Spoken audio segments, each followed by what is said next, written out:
Welcome to the Life on Purpose podcast, conversations that explore holistic health, intentional living, learning, and growing. I'm your host, Brandy Eilert. And now a word on our affiliate, Blue Apple, the experts in keeping produce fresh. As most of you probably noticed, I have not utilized ads up to this point. I've always said that if I were to ever incorporate ads into this podcast, it would be partnering with businesses or products I respect and actually use. That's where Blue Apple comes in. As you can probably guess, we try to stay as healthy as possible in our house, and that includes always having tons of fresh fruits and vegetables on hand at all times. But as I'm sure you are aware, these products can often go bad before you can even prepare or consume them. Blue Apple products exist to remedy this issue, particularly their Veggie Zips, my personal favorite, as my green beans were making a habit of dying a quick death in my fridge before discovering these products. The specifically designed U-Vent technology controls humidity, while the Hydroliner controls moisture. Then, throw in the Blue Apple itself, which absorbs ethylene gas, and you can extend the life of your produce up to 3 times longer, meaning those green beans can remain fresh and off their deathbeds until ready to prepare them. Sauteed in olive oil, garlic, salt and pepper, and cherry tomatoes, then simmered in chicken broth with a pinch of crushed red pepper. Get yours today for 10% off your first order with the code BRANDY10 at checkout and enjoy your produce longer. All right, welcome back to the Life on Purpose podcast, where we explore how life's twists and turns can lead us closer to meaning, fulfillment, and truth. Today's guest is Joe Alexander, once a top 10 NBA draft pick, born in Taiwan, raised across Asia and the US, and now an international basketball veteran who's lived what most of us would probably call multiple lives. So Joe's journey is about more than just basketball. It's about identity, resilience, and redefining success. So Joe, welcome. Thank you for doing this. Yeah, Brandy, thanks for having me. I'm very excited and very happy to be here. Yeah, well, I hope that describes kind of your journey. When we were talking about having you on, you're probably one of the more unique athletes that we've come across in a really long time.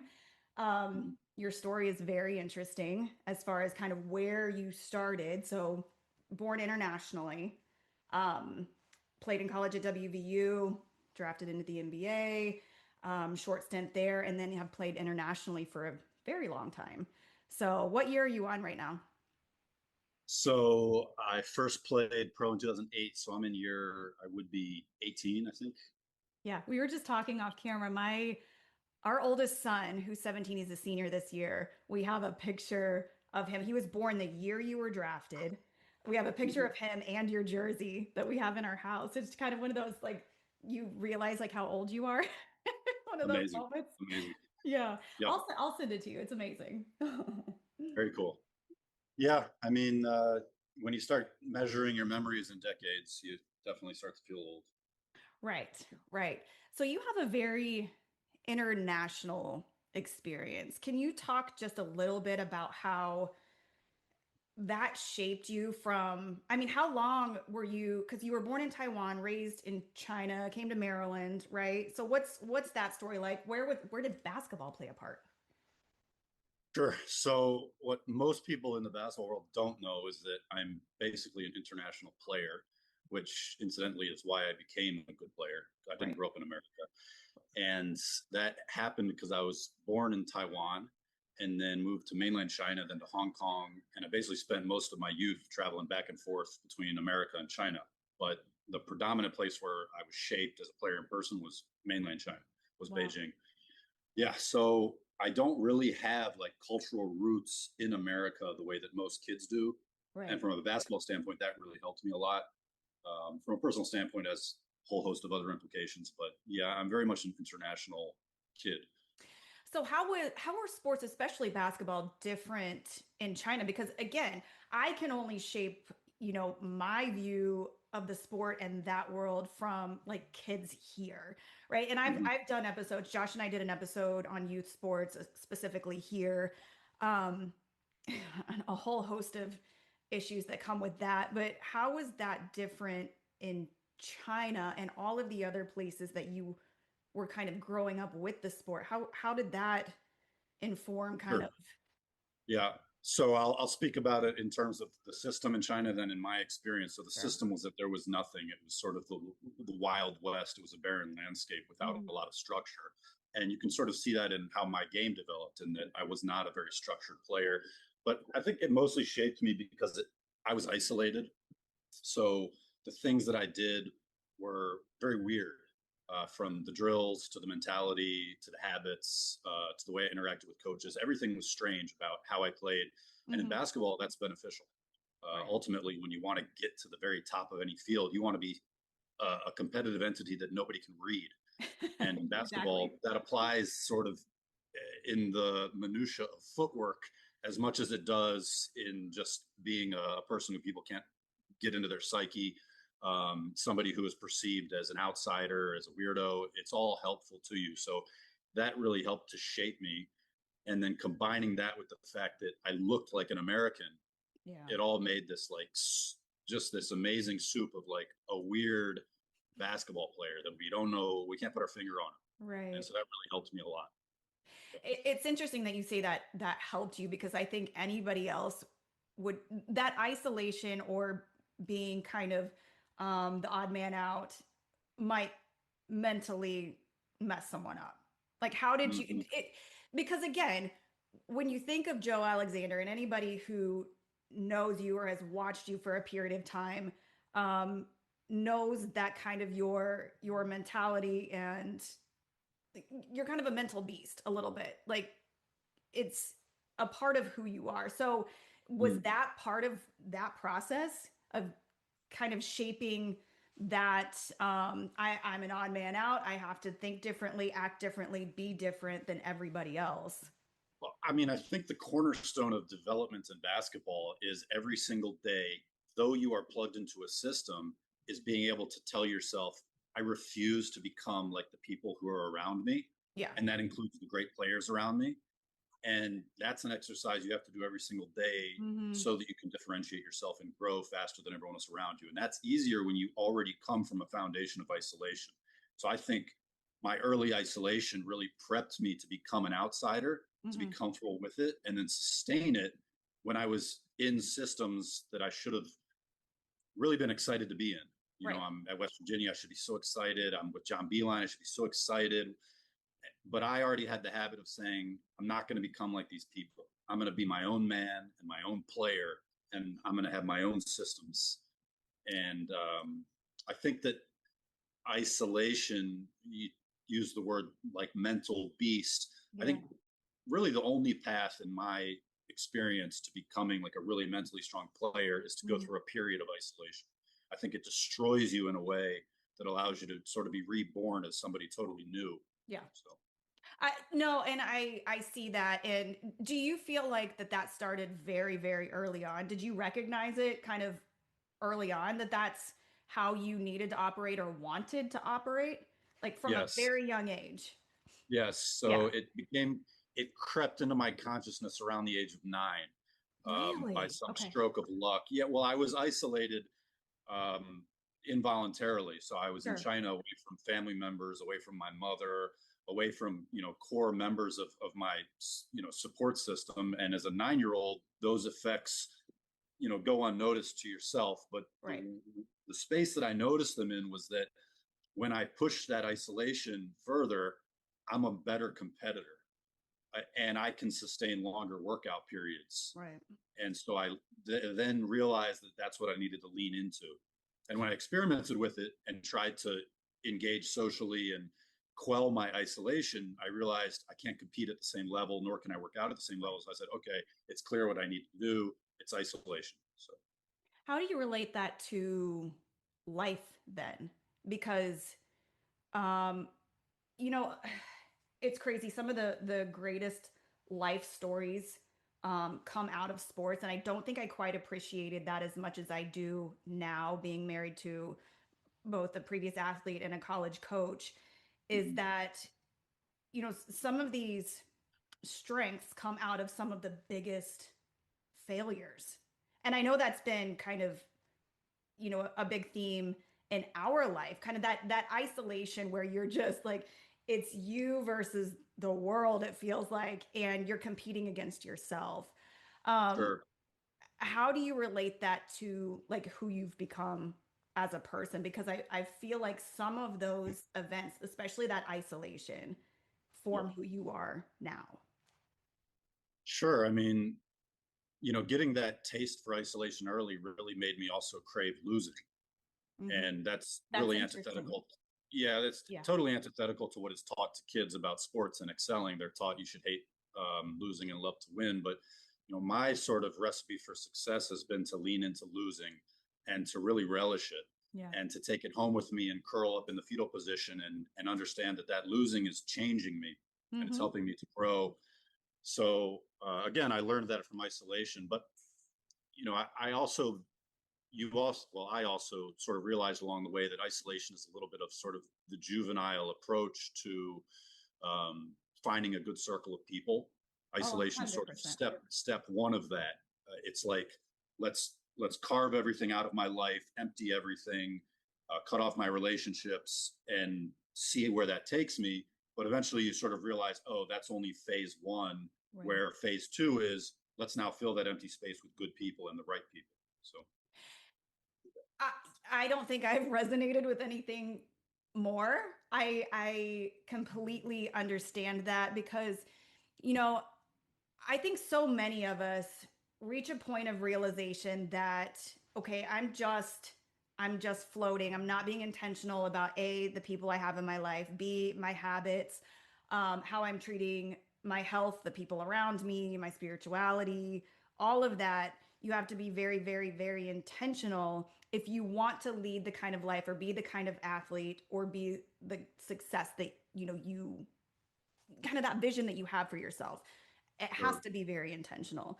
So the Yes. people you choose, a lot of times I think that comes again from that failure piece or that kind of being at your lowest, that isolation piece a Yep. little bit because you find out, who you want in your circle and who you don't. Yeah, absolutely.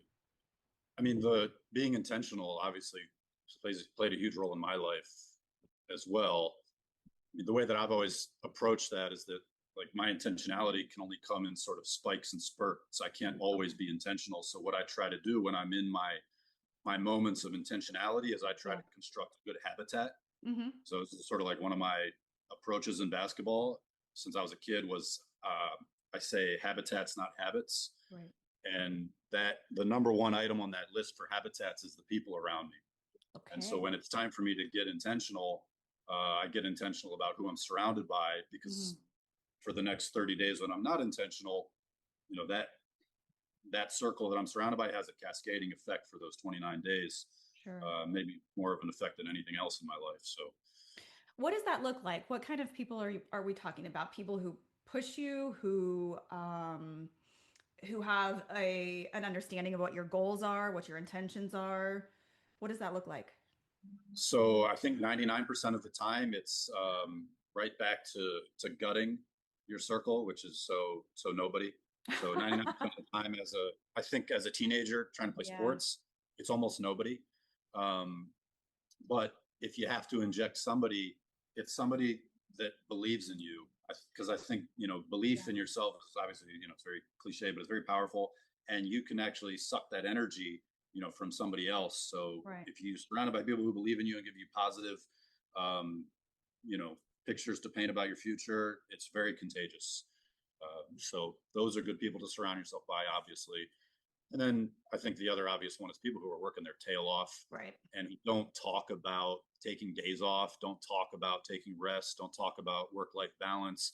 Like in my basketball life, that was probably the biggest type of people I would always avoid. People who Hmm. would say things like, "You're working too hard," or "Why don't you come here on the weekend?" or "Why don't we go on vacation?" or like, "Why are you Right. killing yourself?" Okay, bye. Like you're out of my life. Hmm. Um, so Yeah, I mean that takes a lot, especially as a young athlete. So yeah, if we're going back to like high school, college years, especially college years, yeah, um, and again, I remember you playing in college, and I remember that sticking out because you were different than probably the yeah, typical athlete, yeah, in that sense that you were very disciplined, very yeah. disciplined. And that's difficult to do, especially when there's all kinds of distractions, and there's distractions in life in general. Mhm. But this has been a pattern of yours for a pretty long time, I would say. Yeah, I mean, like you mentioned in college and even before college. So I like to say about my basketball upbringing, I was not disciplined. I was starving. And anybody who, when they're starving, is going to act very different. And so I never tried to sort of lean into discipline itself. I always tried to lean into a space of starvation, of angst Mm-hmm. and anxiety and need and hunger. And again, to keep circling back, the number one way that I did that was abstain from social relationships, Sure. abstain from deep personal relationships, because ultimately that's the instigator for the most angst and anxiety in a person. I mean, the best way to feel terrible and feel like shit is to To be alienate yourself alone. from everybody around you. And so it's like, if I'm alienated from everybody and I feel terrible all the time because of that, I Yeah. promise you I'm going to feel like I'm starving, feel like I'm drowning. Yeah. And again, that was a feeling that I always leaned into. And it just organically created all the habits and discipline and rage and competitiveness that was necessary. It sounds like the mental gymnastics that Michael Jordan played on himself, honestly. So I don't know if you watched that documentary, but I mean, he kind of played the same mental gymnastics, and so did like Kobe Bryant and whatever. It was those tactics of, I need to be driven by something that most often I have to create myself because it's not a natural uh, instance for people. Yeah, I think that's like one of the biggest lessons that I try to teach kids who are really serious about playing college ball or professional ball is if you keep getting caught up in this Disney cliche nonsense about get motivated, get disciplined, work hard, like you're not going to go nowhere. Like if Right. it was that easy and if the philosophical tenets of it were so simple, then everyone would be making all this money playing basketball. But it doesn't work that way. It's not Right. discipline, it's not motivation, it's not habits. You better find a creative way to suffer. Sure. Better find a creative way to get yourself feeling bad and then make peace with the fact that you got to keep that ball rolling for a Right. long time and accentuate it. And so Do you attribute yeah, that to your longevity in the sport? 100%. Like when like I think playing basketball, especially as a pro, is kind of like the art of finding new ways to suffer. Mm-hmm. Because once you start making money in basketball, you can turn around within 12 hours and your life can be amazing. You can Yeah. be like, look, all the problems I ever had, all the issues I ever had, all the relationships that were broken, whatever it is, they can all be fixed in a day. Yeah. So you gotta find a way to say, I'm not gonna let any of that flood my life and give me joy and give me peace and give me fulfillment. I'm gonna abstain for that for another 10, 15 years so that I can keep the edge that I need to play basketball. So you are never comfortable. No, I don't think that I don't think it's that I'm never comfortable. I think it becomes more nuanced, as you play pro and learn how to incorporate these principles into a normal life. Um, Normal you life to obtain you is probably not what normal would be to everybody else.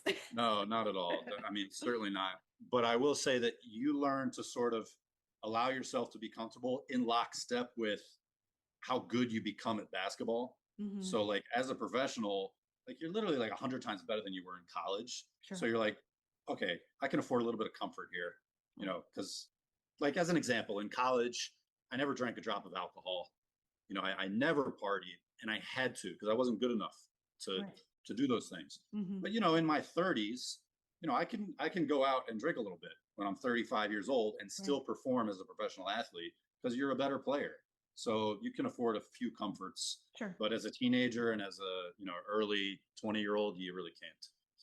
So you start to kind of understand your boundaries at that point. So there is a level of comfort, but probably not the comfort any of us would be thinking about. Okay, so let's talk Wow. about that just a little bit because, Sure.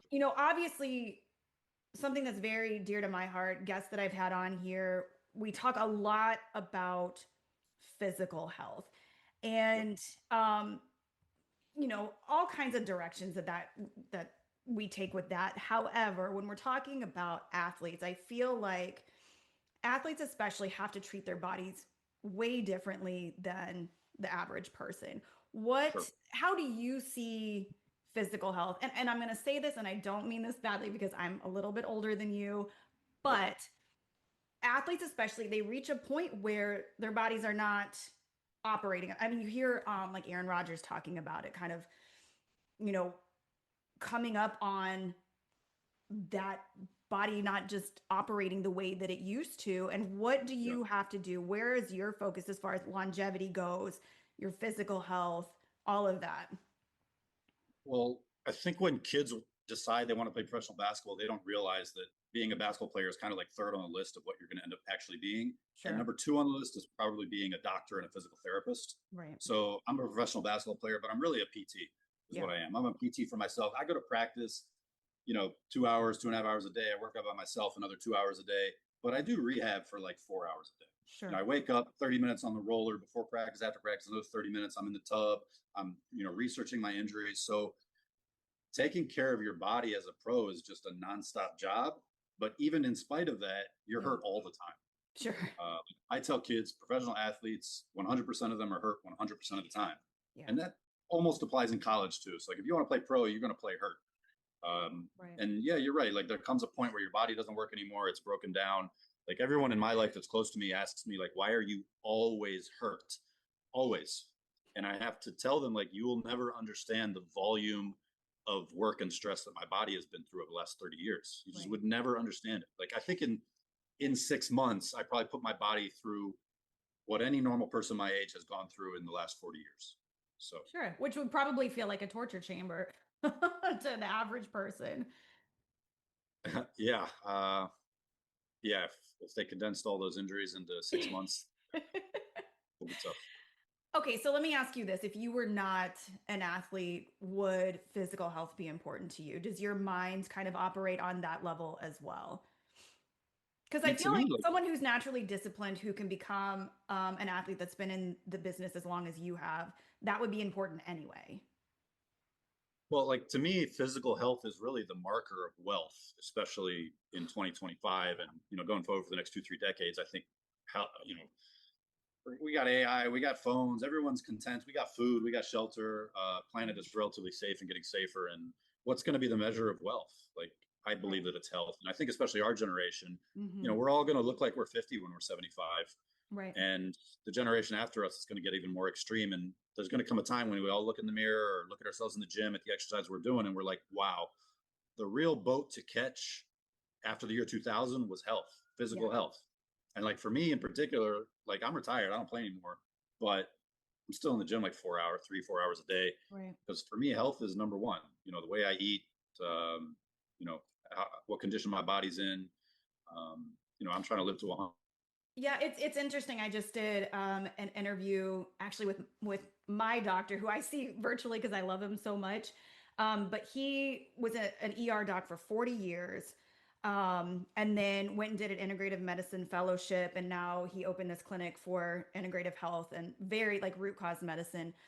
And so he's probably what, 70? Looks like he's 50. So when he told Yep. me a story, he was in the ER and there was another doctor who asked him, he's like, "Hey, you are never sick. Like what's your trick? What's your story?" And he said, "Well, my medicine's different than yours." Basically, he had Sure. just spent his entire life focusing on his physical health, meaning Sure. food, clean water, exercise, his emotional health, like vitamins, minerals, you name it. I mean, and so he's kind of at that point now where, he should be retired and is Yep. just getting started. And it's amazing to me. And I think, it blows my mind that more of us are not kind of in that realm of like, look, I really kind of want to be vital at 70 years old. Well, I mean, I'm pushing 40 now, and I'm already looking at kids that are 20, and I can feel the tinge of jealousy. I mean, I believe that a lot of the ills of the world and the ill intent or evil, as people speak of, is elderly people who are jealous of youth. Right. And, I can understand it now, Sure. being 40. And I really would like to be able to extend my youth another 10, 20 years, and obviously my life as well. So, Right. yeah, health for me is a hobby, and it always has Yeah. been, actually.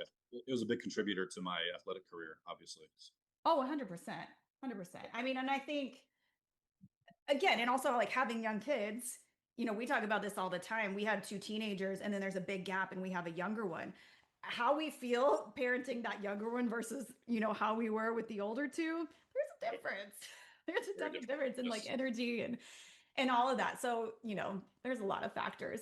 Um, okay, so I want to one of the big themes I think that was important for me to kind of talk to because I think I can kind of relate just a little bit is that you were drafted pretty high what 2008, Yeah. right? So like your NBA story, walk me through what that process was like. What was it like kind of doing all of that work, having that goal, reaching that goal, and then it not turning out to be exactly what you had planned?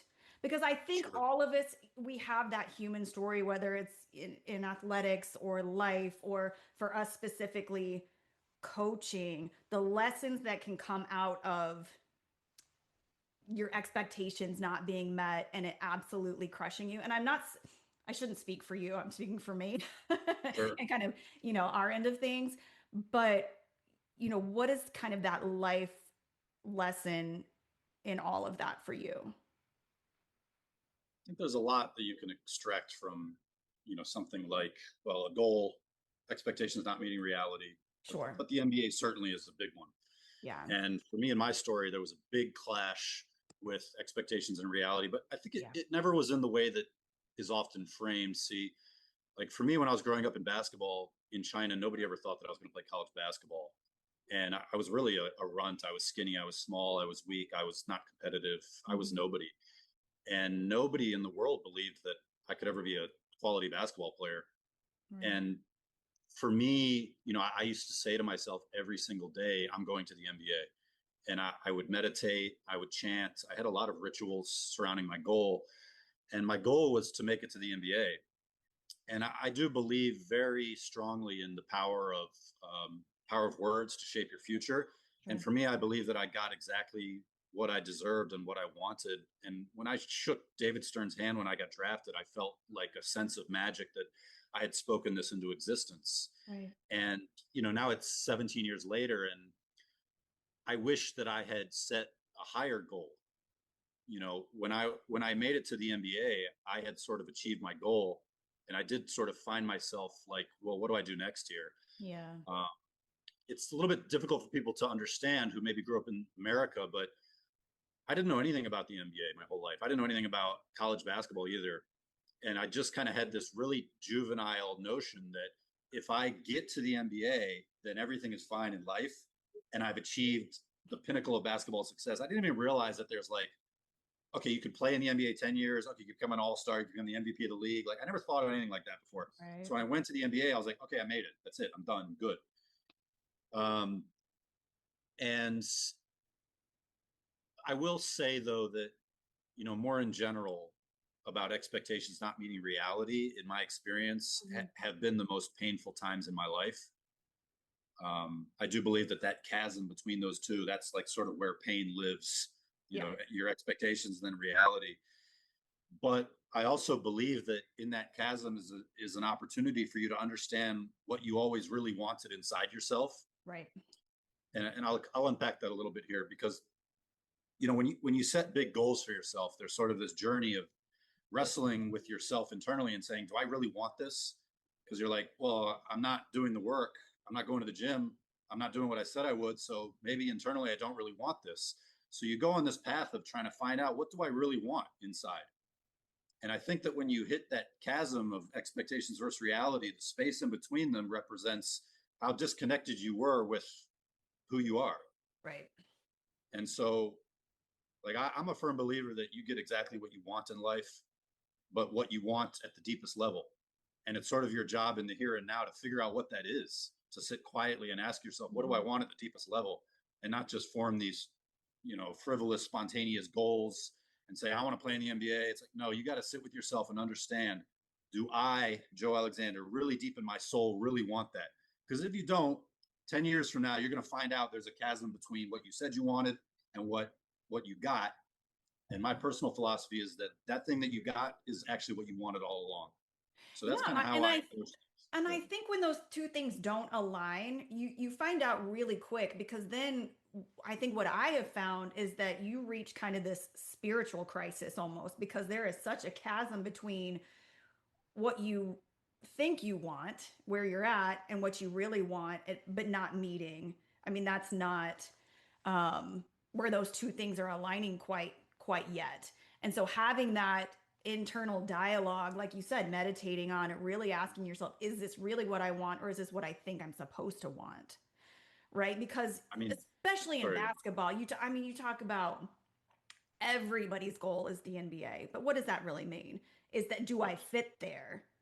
Um, and you see that also kind of with college athletes. And there's one in particular I'm thinking of, and I won't name names, that Josh has coached. And he has come out since and said, look, this is what I thought I wanted. I wanted to play high Division 1 basketball. And I made it there after, I think, 2 or 3 stops. And it was not at all good for me. It was not at all. Right. I was not a good fit. It didn't fit me at all. And there was kind of this regret that he didn't spend more time having this internal dialogue. Where do I fit? Where do I belong? Where will I be useful? And I think that's what we Mhm. all want. We just want to be useful and valued. Yeah, I love that you said that there's this sort of spiritual lesson to be learned in that Mm-hmm. chasm, because yeah, I mean that's also what I believe. Um, and if you fail to go through that process of really sitting with yourself and trying to figure out what you want, then you don't get a chance to tap into the wisdom that's inside you that can direct you Yeah. to the right places in life. I know when I've made my biggest mistakes in life going in the wrong direction, it's always been when I've failed to like just sit down quietly and try to connect with myself. Um, Yeah, absolutely. I mean, you know, and I haven't talked a lot about this publicly, but I think this is kind of a good space to do that, especially this conversation. But I think for us as a family, mhm. obviously, kind of this really big quote unquote failure, though I don't really like to label, what we went through a couple years ago as failure, as much as it was just kind of mental fortitude. But when you go through something like that and it does isolate you, because we were kind of isolated as a family, um, you reach this pinnacle of, all right, we just got everything handed to us. We did not earn, and this is not working out. And what does this mean? And then all of a sudden, you're like left in the wind. And then that's when some of the biggest blessings in our life happened, which is the craziest thing to say, is because you take that time to really ask yourself what it is you want, what you need, what all of this means, and how to move forward, because you do come out of it, strangely enough, stronger and more clear, I think. No, I can certainly resonate with that. Um, just the roller coaster of distress and then Yeah. coming back up for air is often so refreshing. Yeah, Being it's really interesting. On the other side of it is clarity, strangely. well, I think a part of that is that like success sort of blocks your clarity in many ways. Oh, I for mean, for sure. me, success blocked my clarity um, because of greed. When I start winning a lot, at least Mm, when I was young, um, I would get very greedy and lose my humility in some sure. instances. And those things can totally blind you and change who you are. Right. So often, like when you fail and then you come back up for air, you feel more like yourself again, and you're grateful for it. It's almost like, you know what? I kind of needed to get punched in the face. I was kind of being a jerk, you know? I earned that punch to the nose. Yeah, I kind of needed to get hit. Yeah. No, I don't disagree with that. I think everybody should experience failure. I know that's crazy, but I think there you learn a lot about yourself in failure. And if you can't handle it, then maybe you shouldn't be in the ring at all. I think like you know, my favorite thing about failure is, and my father taught me this, is that, there's no all failure is okay as long as you're willing to hold yourself responsible. Sure. And so like no matter what failure I'm going through, and like being cast out of the NBA was extremely painful Yeah. for about 8 years. It was the Really? Okay. deepest pain I could imagine. Uh, it was worse than the pain of trying to get to the NBA and thinking that I Mm-hmm. couldn't get there. And but all um, I was sort of like empowered through that process because I know that when you combine failure with a willingness to look in the mirror and hold yourself responsible, that you're going somewhere good, you know? Right. And so, Okay, let's unpack that just a little bit more. So 8 years. So where did that stem from? Just, getting there and not being able to hold on to it, or was it kind of putting a mirror in front of your face, like trying to question what happened? well, I could sort of explore maybe like 10 different avenues of how Sure. it was affecting me. But maybe the biggest one, and this will sort of bring it a little bit full circle, was that, I grew up on the other side of the world, sort of Mm, estranged from everybody. And when I came back to America, I was still estranged because I was so different culturally. And I had always sort of dreamed of finding my tribe in the NBA, people who work their butt off and care about nothing more than playing basketball. And I really felt that I would be recognized, and I was for quite some time, for maybe the end of my college career and then a little bit at the beginning of my NBA career. But to sort of be kicked out of the club, was I think the toughest part. aha. Um, Okay. when because I had sort of planned my life to isolate until I could integrate with my tribe, and then to get there and then sort of be told like, nah, you don't belong here, bro. Like it's not time to integrate yet. So I was like, all right, I guess I'll go back out in the wilderness Yeah. alone. That was tough. Um, and then maybe the other toughest part was having something so valuable in your hand and just sort of taking a morning stroll and dropping it, and then having to And then I watch can't find it. having to watch the egg break on the ground and watch the yolk run and just be like, did I just There's drop that golden egg? no putting that back together. Right. Yeah. So Yeah. that was very tough. Very, very tough. Feels like a But loss. Sure. It feels like a loss. Yeah. yeah, Um and I feel that as far as, finding your tribe and people who actually kind of recognize um and value the same things you do. Um that's really important, and it kind of goes back to what we talked about before, is really surrounding yourself with kind of those like-minded people, the ones who see you for what you are, what's important to you, and help push you. I can't imagine that would probably sting just a little bit. um so yeah. okay, so NBA short-lived. Obviously you said that was a painful period for quite some time.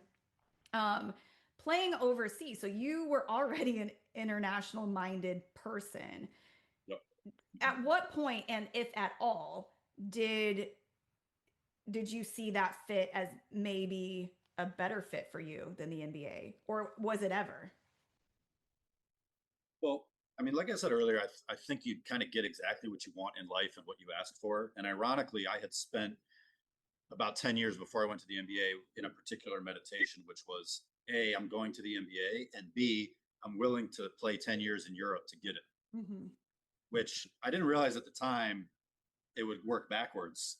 But that's almost exactly Yeah. what happened, is that I Yeah. ended up playing 10 years in Europe and I got to have a stint in the NBA. So I do believe that it all worked out according to what I had asked for and worked towards. Sure. And, but I know for sure that being an international kid just helped me so much bouncing from country to country, because I played in like 8 countries. I moved 38 times Yeah. over the end of my career after I played in the NBA, well, the bulk of my career. And a lot of players had a tough time with that, especially Americans. I always tell players, when you land somewhere, you're going to be depressed for about 30 to 90 days. Yeah. And a lot of guys crack and go home, or they can't perform the way they need to and they get cut. And it doesn't matter how many times you played overseas, this period is going to hit you. It's going to cripple you. Right. Um, And being an international kid, sort of with no roots and a nomad, I was just kind of used to it, you know. And thriving off of isolation. Yeah, yeah, it definitely helped. You know, Sure, can't see the people you want to see, so it helps. sure. Okay, so one other big theme that I really wanted to touch on. So going through all of this and being from different parts of the world, um, experiencing kind of these ebbs and flows, how has that shaped kind of your spirituality? Some of these kind of bigger, I mean, I know we've touched on some bigger life questions, but how has that shaped like your spiritual life? Well, I'll try to put it in a basketball context. My sort of approach to basketball has never been rooted in jump shots and dribbling and athleticism. It's always been a journey of self honesty. Yeah. That was how I began with it at the very beginning. When I was like 9 years old, I realized that I realized the very simple task of going to the gym, doing what you said you were going to do is an act of self honesty, Right. and that there's so much room to betray yourself in that. And I was so disgusted by it from day one that I sort of set out on this lifelong campaign to not be a person who lies to myself. And that has a few dimensions to it. One is, do you do what you said you were going to do? But number two is, are you able to discover like what you actually want, like we talked about, right? So um, my basketball career from 9 years old to the NBA, you know, through college and then through the last 12 years overseas has always been a journey of self honesty. It's always been a journey of, did you say what you were going to do? Were you honest about what you wanted? Um, and you know, I believe that a big aspect of spirituality is intertwined with honesty. So For sure. obviously that those journeys go hand in hand. So Yeah, absolutely. Okay, so I have some rapid fire questions just to wrap up here. Um, sure. okay, so aside from basketball, because you said you're retired now, correct? Yeah, Okay, what is life? What? Who is Joe Alexander outside of basketball? daddy. I mean, Oh, I didn't know it as a basketball player, but what I was really doing was rehearsing to be a father. I think the closest chance that I have had to relive my basketball experiences has been in fatherhood. You know, the nonstop anxiety, the nonstop, if I don't take care of this thing, it's going to die. yeah. I have to check in on it every minute, right? I have Yeah. to watch my tonality. I have to watch the words I say to myself. I have to watch the way that I speak. I have to watch the way that I move. It's so perfectly reflected in fatherhood. Yeah. And what I've learned through this process is that I learned how to be a basketball player by the way that my father parented me, Yeah. how attentive he was to me. I basically just took that and parented basketball. Right. And now I'm a parent and I'm just doing it again. So, I mean, who am I right now? I'm a daddy. So Yeah. that's number one who I am. I love it. I love it. All right, what is Joe Alexander reading right now? Nothing right If now. anything. Is it I have okay? like 10, I have 10 half, not even half, the books you throw on your shelf and pretend you're going to read. So I haven't Yes. read something. Okay, favorite book then. Top of your head. Got to be Napoleon Hill, Think and Grow Rich. Yeah, that's my Okay. favorite. All right, let's see. Oh, we already talked about that one. A failure that was a gift.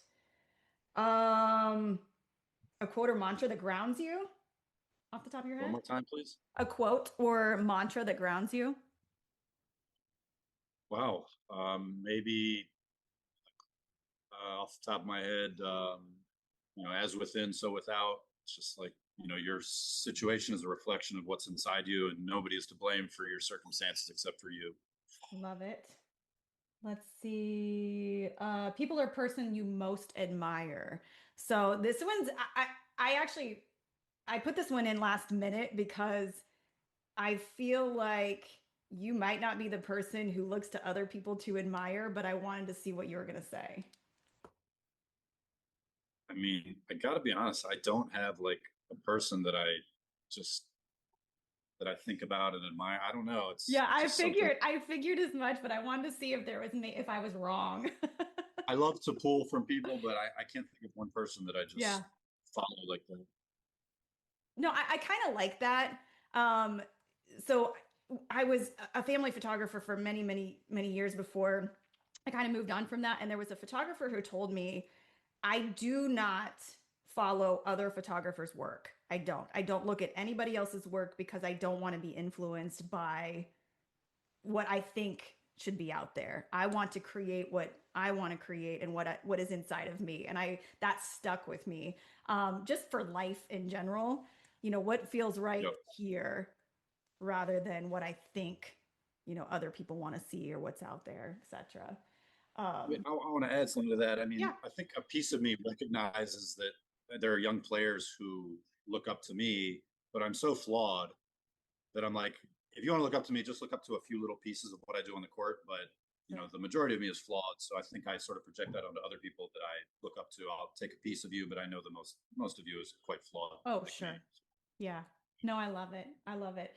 Okay. Any final thoughts? I think we hit on so many big, important kind of lessons, life Yeah. lessons, which is exactly what I wanted to pull from you because I've been fascinated kind of by your career from start to finish. Um, it's been awesome to watch. So Yeah. I mean, I had questions, certainly touched on more than basketball. So, yeah, it was definitely fun for me. awesome. Well, I appreciate you, Joe. Enjoy retirement, enjoy those kids. I know it's going to be as big of a blessing and challenge as basketball was for you. Trust me. Oh, it is every day. It's Yeah. tough. Amazing. Amazing. Well, Perfect. thank you so much, Joe. I appreciate your time. Brandy, I appreciate your time so much. Thank you.